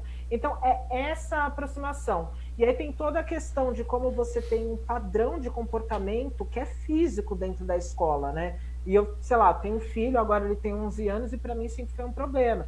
Ele com 7, 8 anos de idade, ele queria correr, ele queria pular, e eu sempre recebi o bilhete porque ele não ficava sentado 3 horas ali naquela cadeira. Porque é um processo de domesticação do corpo. Maçante, né? Exato. Sim. E é um processo de domesticação, inclusive, para você servir aos poderes econômicos Sim. e políticos maiores. Porque é aquilo que a gente sempre denunciou, né? Na época que eu estudava agora, as coisas estão mudando muito devido aos professores, né? Professores como a Eridan, espero que ela esteja aí, gente fina demais, me ensinou muito, né? Eu sou professora por causa de pessoas como ela. Professores que estão dispostos a mudar a lógica. Porque a escola, ela surge originalmente no Brasil para quê? Para domesticar índios, vocês lembram, gente? Exatamente. Jesuítas, não é mesmo? Já nasce para punir, né? Exato, jesuítas indo lá catequizar, essas são as primeiras escolas do Brasil, entende? Então, há tudo isso, como você na escola, na verdade, você não aprende escola pública, periferia, você não aprende eu vou ser um profissional criativo, ou eu vou questionar o poder, você aprende a ser caixa de loja de sapato, tá ligado? Eles te formam para você ter uma conduta regrada. Então é nesse sentido. Inclusive, desculpe interromper, inclusive a matéria, por exemplo, que é arte, que deveria ser aquela que seria mais libertadora, mais não é, você vai estudar a história da arte, você vai estudar história da arte branca, história da arte branca. História da arte branca. Que são os saberes que uma coisa ou outra que você põe sua criatividade para fora. Exato. Exatamente isso. Então, a aproximação que se dá é essa, de como são instituições que domesticam o corpo e são criadas para introjetar os saberes, né? Os saberes dos dispositivos. Aí pode ser o dispositivo da branquitude, o dispositivo do controle, por aí vai. Então, é basicamente isso. E aí, geralmente, quem é educador e tudo mais, que tem um compromisso com mudança social, pauta a escola como espaço de empoderamento no sentido de Paulo Freire, sabe? Empoderamento de você entender o poder, de você compreender para conseguir mudar o poder, né? Que isso é real empoderamento, né? Passar batom, gente, deixa eu contar para vocês. Não é? Mas, né, deixa eu te contar aqui a novidade, certo? Então mas aí apresenta. Espero que ficou claríssimo. Não, ficou claríssimo. Espero que papai tenha entendido Foucault. Então, assim... Sua mãe, quando eu falei que seu pai estava, sua mãe disse que está aqui também. Desculpa, dona Tânia, eu não quis passar ele na frente da senhora. Inclusive, o Eridan também está aqui. O Eridan acabou de agradecer. Mulherona, ué. Tem que dar. Gente, vamos pôr em prática hoje, então, aquela ideia de extensão do programa, é isso? Não, o programa já está estendido, meu querido. Já estamos com uma hora e 15. Já passou 20 minutos isso aqui. Já estamos com uma hora e 15. Ganhou, Pan. Aqui, gostaria de dizer, Suzane, que nessa live aqui é aplicado o Foucault. A gente é punido quando a gente passa o tempo. A gente está sendo punido. Vamos pro segundo tema? Não, acho que nem dá tempo, pô. Já estendeu. Vamos pro não pode estender muito, não. A gente vai ter quanto? O máximo é 1h30. Se chegar a 2, aí vira não, loucura. Então, se é 1h15, dá pra falar rapidinho. Não, indicação. Vamos guardar isso aí. Vamos guardar no peito. Vamos guardar pra próxima. Isso. Vamos guardar aqui. Vamos ver se a gente... Vamos ver se a gente chega aqui. Os caras punindo aí, ó. Olha os caras punindo aqui nós. Aqui assim. Você quer ser democrático, você não quer ser punido, aqui não, aqui é a sociedade, cara. Tá louco, mano? Você tá no governo do Bolsonaro, meu filho. Mano, você está preso à má decisão de 54 milhões de pessoas e aqui você está preso às más decisões nossas, entendeu? Tá bom, aceito. Olha, a galera tá falando que a gente é misterioso. Não, gente, Por é que quê? a gente tinha outro tema hoje, que a gente ia falar da reunião ministerial. Mas, Do sex porra, tape velho. do governo. Isso, a sex tape vazada do governo aí. Só que a Suzane, tipo, ela brilhou hoje tanto. Se a gente for falar. Se a gente for falar dessa sex tape aí, a gente vai ficar aqui mais 1 hora e pouco. Porque a gente é assim, a gente quer falar a abobrinha do governo. Sim. Entendeu? Mas não E vai é- dar tempo. É, Infelizmente, vai ficar vamos pra próxima. guardar pra uma Será que a gente próxima. já xingou? Ah, o governo vai fazer outra merda, gente. Daqui a pouco a gente fala. É, sobre a entendeu? Todo dia acontece uma coisa nova, então. Hoje o Itzel lá, a PF bateu na casa do Itzel hoje, entendeu? E o Você viu que governo foi só mudar, e o foi só Bolsonaro mudar comemorou. Foi só mudar quem mandava no APF do Rio que o bagulho já mudou a direção das investigações. É, entendeu? Aqui a gente não tem rapidão, assunto. aqui é assim, ó. Francamente. Então, Suzane, a gente vai te pegar agora pra Cristo, a gente vai pro quadro das indicações já pra reta final. A gente, acho que o Cezinha deve ter te avisado no meio da semana que teria uma indicação. Cada um de nós indica alguma coisa que tá assistindo. Livro, série, filme, documentário, quadrinho, conta de Twitter, de Instagram, qualquer coisa. Qualquer coisa. Você pode indicar coisa. qualquer coisa Tem que aqui. ser uma indicação? Não, Isso. pode ser mais. Sinta-se à vontade. Mas a gente vai. Então Ó, vamos vamos, lá. então, calma aí. Eu vou guardar a sua por último. Que aí você já indica e faz as suas considerações finais, agradece quem tem que agradecer, fala bem de quem tem que falar, fala mal de quem tem que falar também. Pode deixar. Então sou vamos começar com quem? Quem quer começar? Manter a tradição, né? Posso começar? Então vai lá, Sam, Pode. brilha.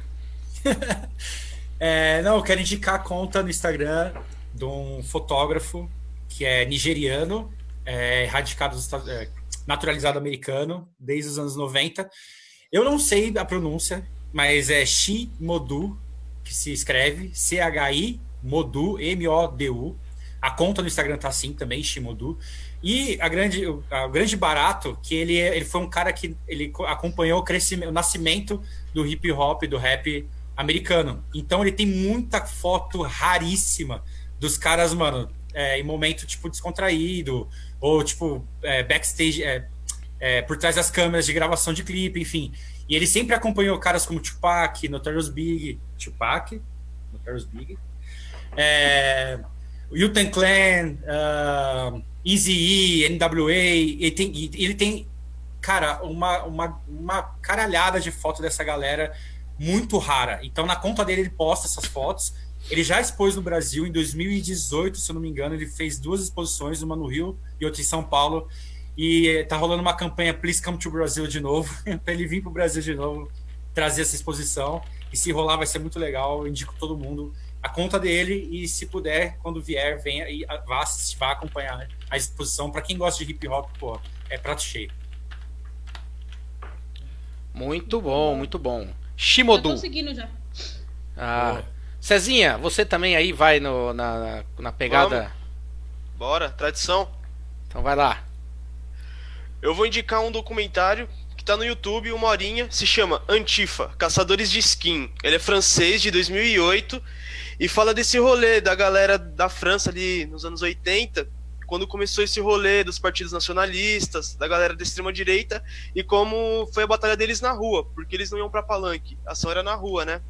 Então conta como eles conseguiram expulsar essa galera, como deu início também os caçadores vieram também pela cultura hip-hop.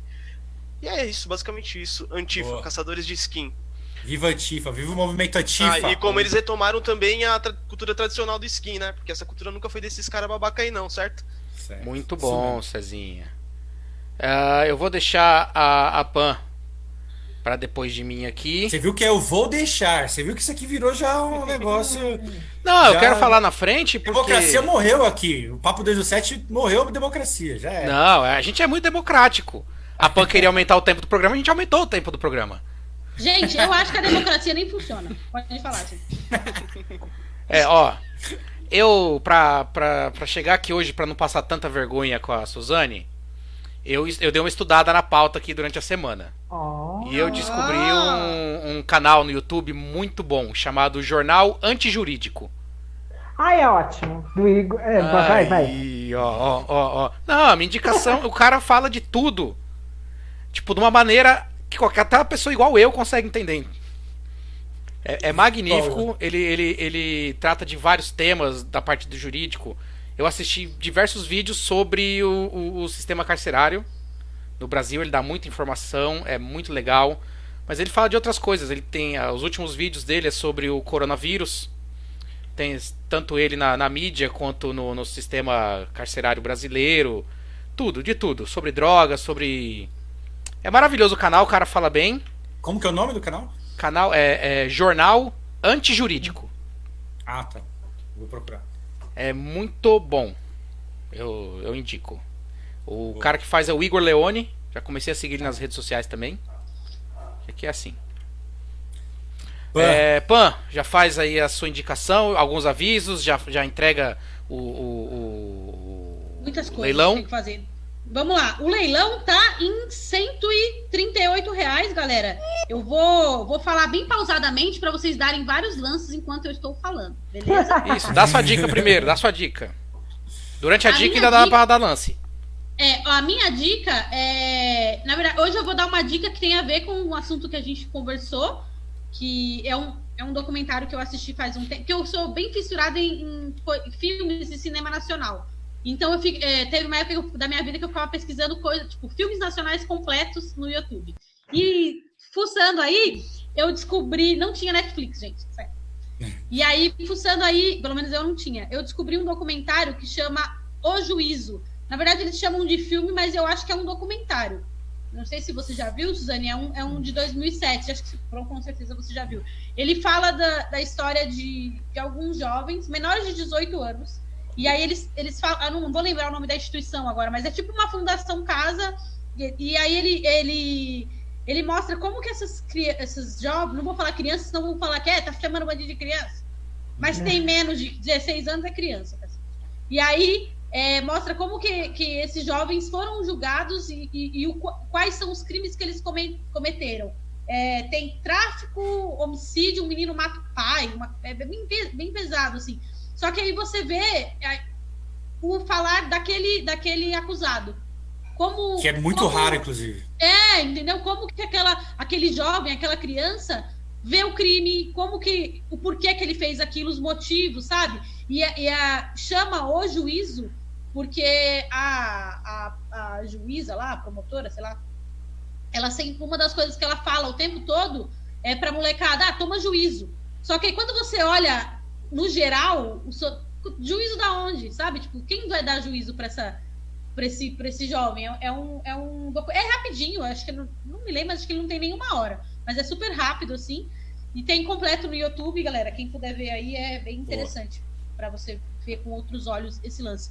Uma outra coisa que eu queria falar, o Luizinho me mandou mensagem de tarde para me falar da PL 1075, que é do auxílio emergencial para a galera da cultura. Mas eu acho que ela foi aprovada já na Câmara dos Deputados e eu acho que ela vai para uma próxima aprovação. Ele falou que ela vai para o Senado agora. Ele colocou vai para o Senado, ela foi aprovada. Foi aprovada. Que bom, galera. Tem que pressionar aí, principalmente quem vive de cultura. Que é todo mundo, né? Quem não vive tá absorvendo de alguma outra maneira. E o leilão? Encerramos? Zero lances. Encerramos. Rede Coletiva de Apoio. Vai lá no Instagram, no Facebook. Doa cesta básica, dinheiro, mano. Tá? Produto de limpeza. Produto de limpeza. Higiene pessoal. Isso. Cezinha, você consegue atualizar aí os comentários? Ver se tem algum lance maior que R$138? Vamos conferir. Porque o meu travou. Aline, 135. Não, pode ser, que tem 138 aí. Da Aline também. Mandaram 135. Os meus aqui Enquanto pararam. isso, sobre a reunião, o mais engraçado é que ninguém falou do coronavírus, né? Só queria falar isso. São 2 horas de vídeo. Vamos falar da reunião sim, mano. Não, mantenha calma. Então vai ser o 135 da Aline, hein? É o 138 da Aline. 135. Pamela. Aqui pra mim tá Ela 135 da Aline.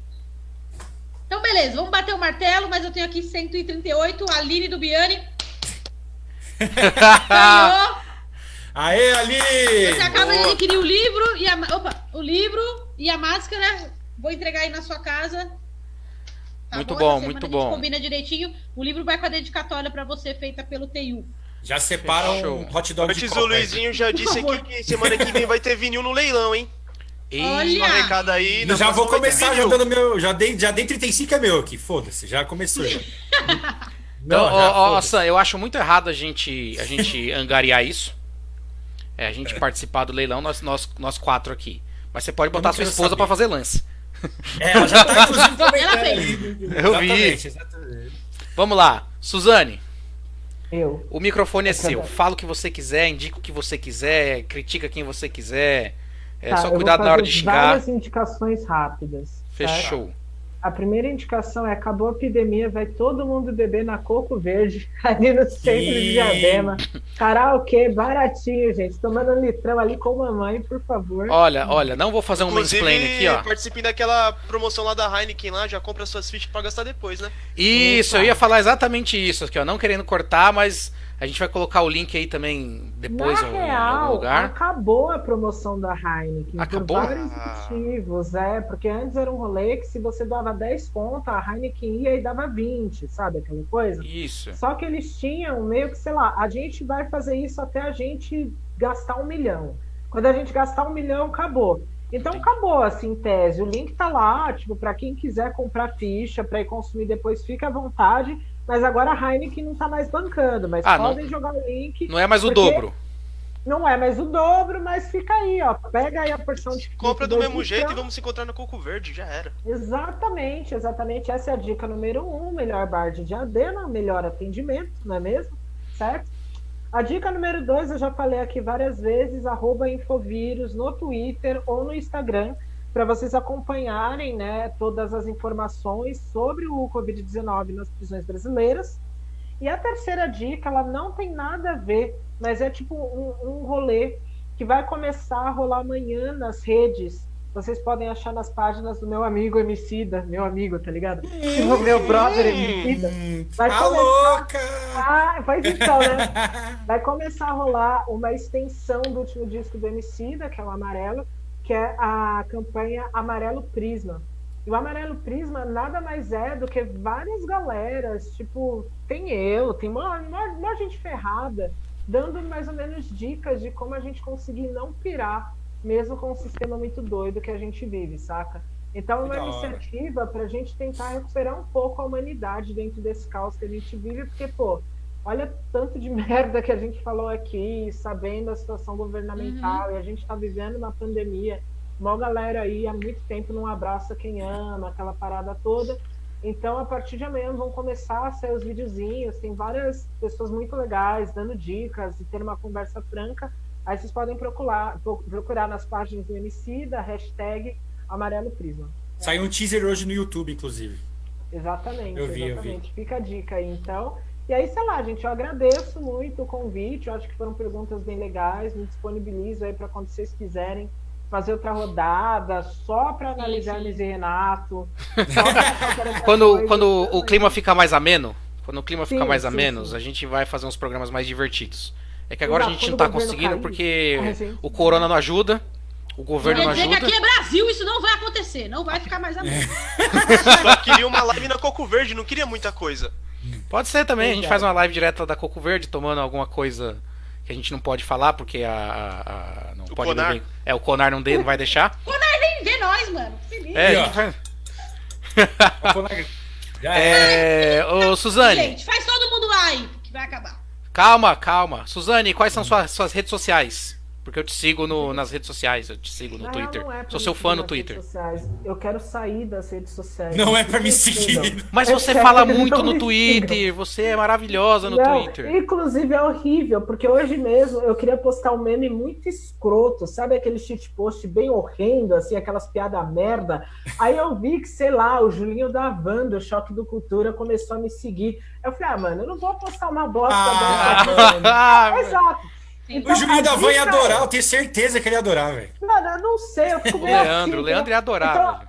então a lógica é o seguinte, não me sigam, ok? A não ser que vocês queiram me dar um trabalho, porque eu aceito propostas de trabalho. Aí, nesse caso, vocês podem me mandar uma mensagem no Facebook, vocês já acham Suzane Jardim, e lá no Twitter vocês acham jardim.suzane também. Mas em linhas gerais não é para seguir. Olha, eu Tá bom. sigo, acho maravilhoso. Nem pra ver o muito Theo bom. dançando Michael Jackson? O Theo não deixa mais eu postar ele nas redes. Eu acho porque- que precisa estar conversando com esse pré-adolescente. Eu acho Ele que você tinha que dar uma rede social pro. Tem que dar dar um TikTok pra esse menino. Deixa esse menino Nossa, entrar ele no vai TikTok. arrebentar, mano. Mano, ele vai fazer um sucesso absurdo no TikTok, velho. Tem muito carisma Por esse moleque. favor. velho. Ele é da A quarentena geração- precisa disso. Vocês não estão entendendo. Tá vindo uma geração aqui que é anti todos nós. Eles veem a gente fazendo stories, tweetando o tempo todo, e eles abominam isso e acham uma bosta. Meu filho Acham é brega. esse cara. A Exato. gente ele é acha brega, bem- a gente chegou num ponto que a gente é o brega agora, velho. Exato. Errado a ele não gente tá. virou a tia que manda bom dia, gente. Vocês estão entendendo? Nós somos os É, a novas gente tias do bom a gente dia. é. Uhum. Então, fica Minha aí. filhada é TikToker. Eu sigo ela. Nossa, eu Sinto nem muito, abri o força TikTok, pra eu tenho até vocês, medo. Espero que, né? Mas é isso, gente. É Vai isso. passar, vai passar. Bora lá, então? Então vai lá, Gente. Pan, faz o seu ar. Ah, todo mundo faz que foi muito legal hoje, gente. Mas é hora de acabar, a gente tem que ter um limite, senão a gente vai ficar aqui até amanhã. Agradeço a todo mundo que comentou, compartilhou com a gente aqui esse momento maravilhoso. Cezinha, onde é que as pessoas podem acompanhar a gente? Só procura lá Papo 217 no YouTube, no Deezer, no Spotify, no Apple Podcasts. Sigam as redes sociais do Coletivo 217 no Facebook e no Instagram, que a gente também tá por lá. Todas as indicações serão postadas. Até amanhã. E é isso, galera. Quem precisar do feed para assinar assinar o podcast em algum outro agregador de podcast, pede para um de nós aqui nas redes sociais ou manda uma mensagem que a gente dá um jeito de mandar para você. Ou a gente faz um post no meio da semana colocando para vocês. Todo mundo que certo. parar de seguir a Suzane, segue nós. Exato, Isso. siga o coletivo, exato. Pessoal, A gente repassa os recados. muito obrigado, Certo. Suzane, por ter vindo aqui explicar pra gente, abrir o leque de conhecimento um pouquinho sobre esse assunto. Quando essa pandemia acabar, vamos todos beber juntos lá no Coco Verde. Aguardarei o convite e vou expor aos meus muitos seguidores caso ele não apareça. A gente vai fechar aquele posto lá de gente. Fechou. A gente vai fazer tudo que a OMS não deixa fazer hoje. Rolou trocar saliva demais, bora! Isso! Vamos beber todo mundo num copo só. Beijo, pessoal. Tchau pra vocês. Ela quase gente. desmaiou. Tchau, né? Galera. Tchau, pai, tchau, mãe, tchau, Suzy Sueli, tchau. Tchau, tchau, tchau.